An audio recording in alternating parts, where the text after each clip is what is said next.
Today, we're going to blow a huge hole in his house. We're going to use this badass saw. Joey, wait. You're yelling at the viewers. You want me to redo it? No. All right. I'll calm down. No, just... All right. Hi, everybody. Today, we're going to cut a nice hole in the side of this building to put a door in. We're going to use this lovely saw I borrowed from my neighbor, Larry. This blade here, it's impregnated with diamonds. Can I say impregnated on YouTube? Just did. Okay. We're going to use this beautiful saw to finish cutting this, and we're going to blow a huge hole, and it's going to be a great video. I'll see you in a minute.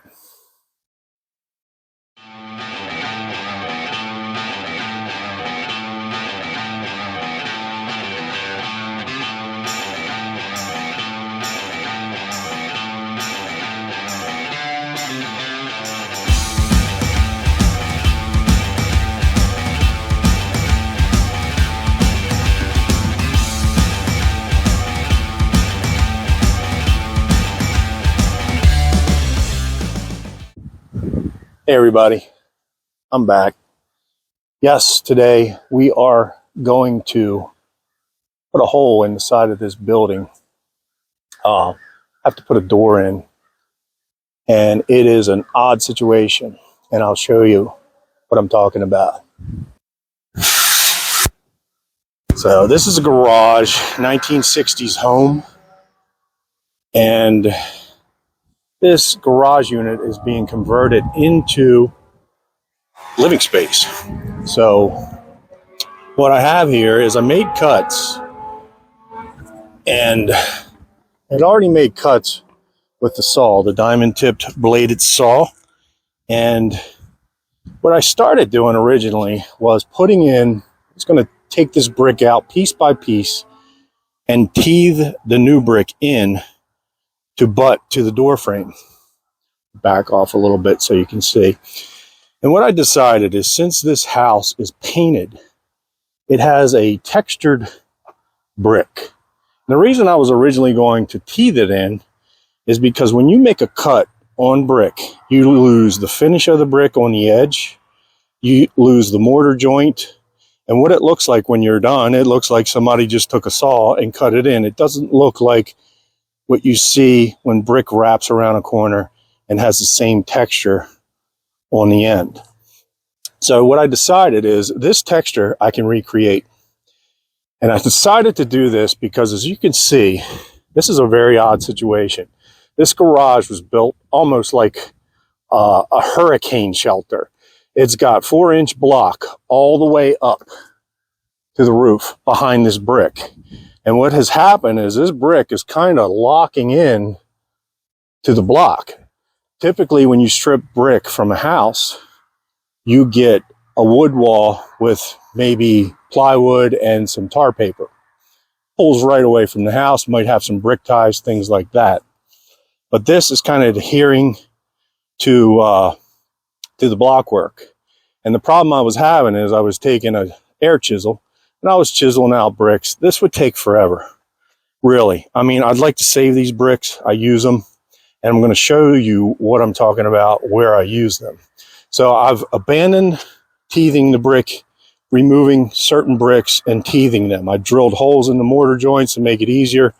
It's just too time consuming. Just doing the normal cut. And when I finish this wall, I will re-mortar, strike all these joints, and they will look like the original joint, just continued over. I'm going to cut this joint to recess it and strike that joint, parge the end of the brick, and recreate the finish. I'll show you what I mean. Let's go around to a finished side that was original to the building. Here we go. This is what I'm talking about. The new door frame that I'm putting in is going to leave a certain amount of brick exposed. Maybe not that much, maybe a couple inches. But as you can see how the finish wraps around, if I were just to leave the cut as is, it doesn't look as good. And the mortar joints, I can continue them around and recreate it. So maybe that explains it better of the look I'm trying to achieve. The new brick will be teethed in and butt to the new door frame. And I'll show you an area I did on this house. Used to have a window, and now it doesn't. And I'll show you what it looks like when it's all done. This is a bathroom window on this house. And originally it had another window right next to it. This is a kind of a long bathroom inside. And this window was right in the middle of where a shower was going to be installed. And if you can see here, that window is filled in. I teethed all the brick in, so it looks like it was original to the house. Matter of fact, the only thing I haven't done yet is because I haven't repainted. But see these holes? These are where I put holes to strike the lines across to get a nice level line with the brick. I laid a mason's line across just to make sure the brick continued in a nice level line. So that is kind of the look I'm going for. And the new door will have what they call brick molding. And this is more the look I'm going for. About 2 inches exposed. And it'll look like the brick was always there. Always, the door opening was always there. And it should be great. I'll get started with removing the window. First thing I want to do to continue these cuts inside and outside is could only cut up so far. I want to remove this window, get it all out of the way.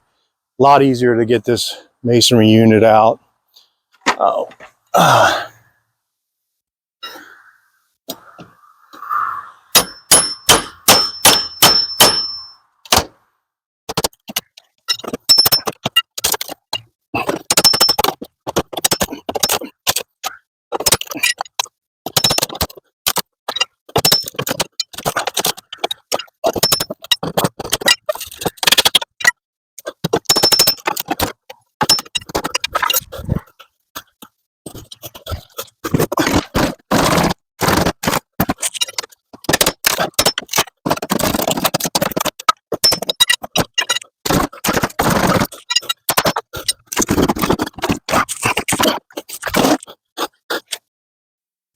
I'm inside, and as you can see, this floor has already been padded out from the original garage floor. It's been padded up for living space. This is an unused garage. It's going to be used for heated space. And before I do any cutting, there's a couple things. I already have a couple lines marked where the beginning of the door rough opening will be. I have to mark another one on this side next to where this wall is going to be later. So I have to mark that. Another thing, this garage door gets removed, a wall built in its place later. And I can't do that until there's access to this garage from the outside. That's the reason. Door gets cut in first. Ceiling will be eventually removed. That is a plaster ceiling, not drywall. Plaster in a garage, and they even textured it. So before I do anything, I want to take some tarps or plastic and enclose a small area here to try to keep the dust down for the rest of this space inside. I'm going to go ahead and mark some lines, try to hang some tarps and get rolling. Let me show you what I have so far. I made a new line. This is the line of the outside brick cut, okay? If we're going to pull this wall out as one unit, we got to make sure that the inside is cut more narrow than the outside so it doesn't hang up on the brick and pull the whole other brick down with it. So I put a cut line here, over here. This is the wall that will be built later inside. This is the cut line. This is a 36-inch exterior door, which usually means 38-inch rough opening. I went 38.5 just because it's masonry, and I'm going to pad this wall out for the door anyway. So I want to make sure it's big enough. I don't want to have to chip out block later. A couple other things I want to show you. Check this out. Remember that movie in the 70s? Okay. So some of you younger people don't remember it. Boy in the Plastic Bubble. These things are great. These are called pole walls I'm only using 2 of them. That's all I ever bought. That's all I ever needed. Got it taped to the ceiling, try to keep down on the dust blowing out throughout this garage area. And then when I'm ready to start, I am going to tape that wall. I'll get a pretty good seal. At least I won't have dust blowing. Hopefully the dust flies out of this window when I get cutting. Also, I'm gonna be wearing a mask. I'm gonna try to film this. Might be nothing but dust, but who knows? Let's give it a try.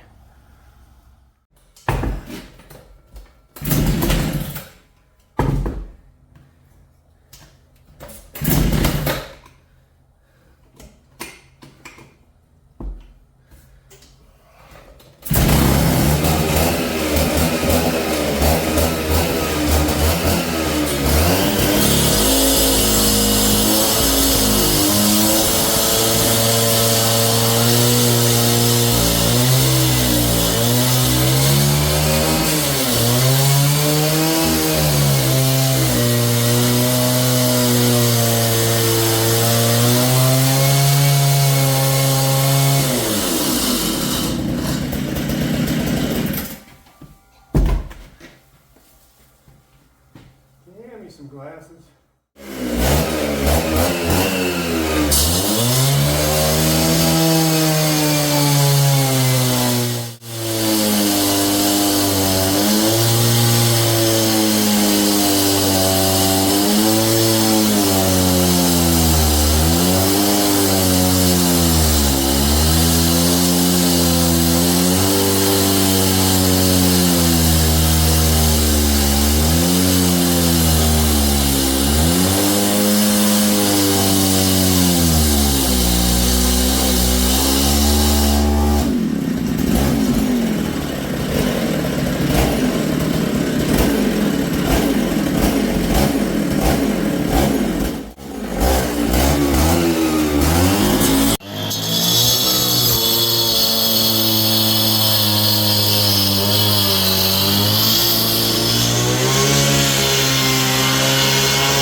Cut.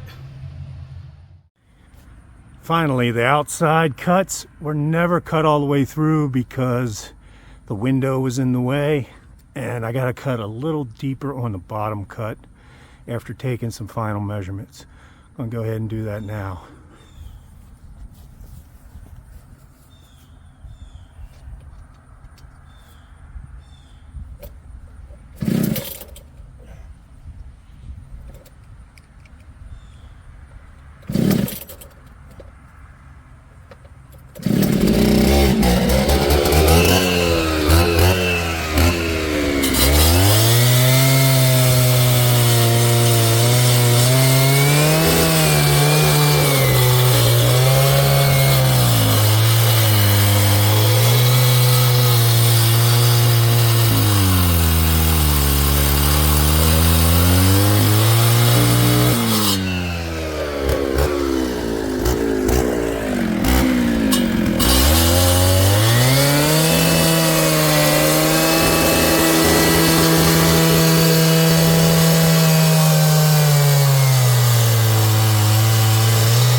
I have an idea for this to remove it. I probably could take a sledgehammer to it, get it to budge, but I got a better way. I think I want to give this a try. Hopefully it'll work. First thing I'm going to do is drill a hole all the way through the block and the brick. I'm going to try to mount a board on the back side of where the block is, and I'm going to hook a chain to a piece of all thread. It's a piece of threaded rod, and try to pull this thing out in one shot with the tractor. Get started with the drilling of the hole first.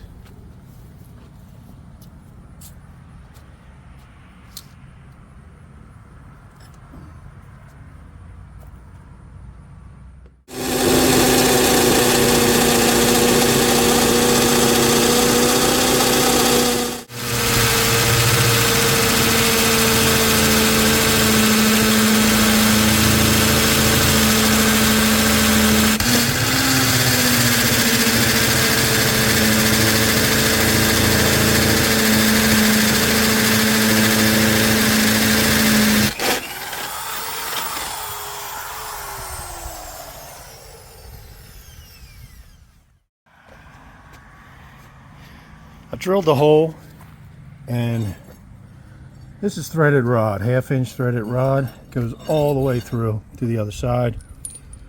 I have some washers, some 1/2 inch nuts, secure it to a board right here, and I drilled a hole through the board, and that will be something to kind of grab the whole wall and pull instead of one little spot if we just choose the washer. So I'm going to go inside and hook this up.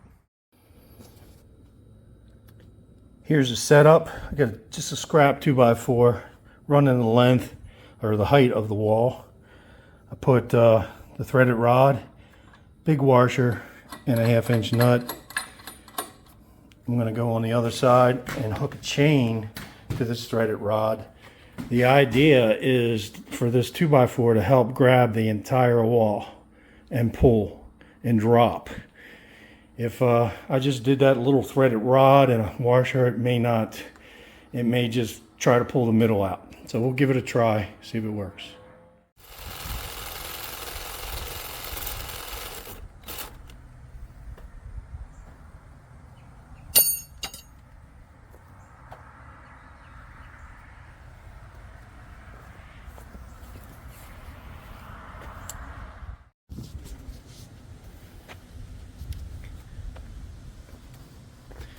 All right, got the chain hooked up. I have this threaded rod all the way through into that 2x4, and I'm ready to go. I put a little bit of 2-inch foam. I had some scrap and some scrap blocks. My main concern is I don't want that going through my pavers. So I'll give this a shot. Maybe it'll be really cool. Maybe it'll be an absolute mess. We'll see.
All right, so we got all this mess cleaned up. We got the block out of here, hauled it away. Lauren did help me out. We're going to go ahead and get this door installed. It's getting late, and I want to get this installed to block most of this hole. So Lauren, where did they put the door when they delivered it? Nobody delivered a door. We don't have a door? No, I thought you ordered a door. I didn't order a door. I didn't order a door. It's getting late and Lowe's Depot is about to close soon. We don't have any plywood either. No. All right, I'll think of something. Let me think of something and we'll get right back to you, okay?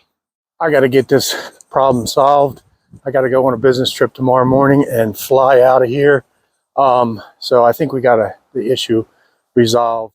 Hey, Lauren. Hey. All right. Here, take that. Here. Here. All right. It's going to get a little cold tonight. Listen, you may see a deer or two, and we do have foxes and I think a skunk, but what you want to watch for is coyotes, okay? Coyotes?